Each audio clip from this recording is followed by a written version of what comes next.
Hi, I'm Brian, KB3WFV, and here are some quick tips and tricks for preparing the telescoping tubes and the remnant loop element tubes for Stepp IR Urbanbeam. Be sure to read the manual completely so you thoroughly understand what to do, and for more detailed step-by-step instructions, visit YouTube and look up VA2PV. Pascal's excellent step-by-step video for the Urbanbeam will fill in a lot of the blanks. So read the manual and check out Pascal's video. The telescoping fiberglass pole is cut into 3 pieces. When measured and cut properly, you will be removing about a 6-inch section. The first cut is made at 170 inches. It is measured from the bottom or the thickest part of the telescoping fiberglass pole. This is now known as your element support tube. Second measurement is in reverse. It is measured from the tip to 41.5 inches. This is now known as the remnant or the element loop support. Once you have cut all your element support tubes and your remnant loop element support tubes, the tubes need to be beveled or chamfered. The tube on the left is a fresh cut. The tube on the right is one that has already been chamfered with a supplied tool. Remember that you are working with fiberglass poles. Fiberglass dust or fiberglass fibers can cause irritation. Take the proper precautions.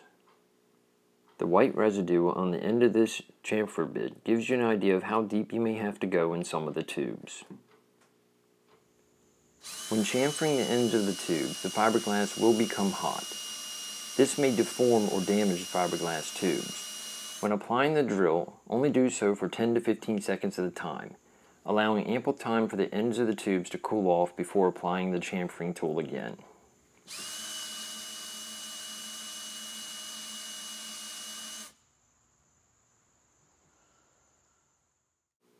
Now that all the tubes are chamfered, it's time to install the heat shrink on the element support tubes only. Note, do not leave the heat shrink lie in direct sunlight. This will activate the glue and begin the shrinking process. Position the heat shrink about a thumb's width above each joint, and then using a heat gun, apply heat evenly all the way around. As you apply heat, you'll note that the blue lines will change color. Occasionally, these heat shrinks may move up the pole and need to be repositioned. If you have to grab a hold of the hot heat shrink and the hot glue, please use a rag or a pair of gloves that you don't mind getting hot glue on to reposition them. Avoid being burned. Properly installed heat shrink will have the joint center of the heat shrink, and all of the blue lines will have changed color. It is now time to install the electrical tape, the blue tape, and the grip tape on the ends of the poles. See the manual for detailed directions. The remnant loop element support tubes have electrical tape, blue silicone tape, and grip tape installed on their thinnest end. This is also known as the tip of the original fiberglass pole. This end will be installed into the element sweep tubes at the corners of the beam. The opposite end, or the thicker end, of the remnant loop element support tube has only grip tape installed. It is this end that will be installed into the sweep splice connector.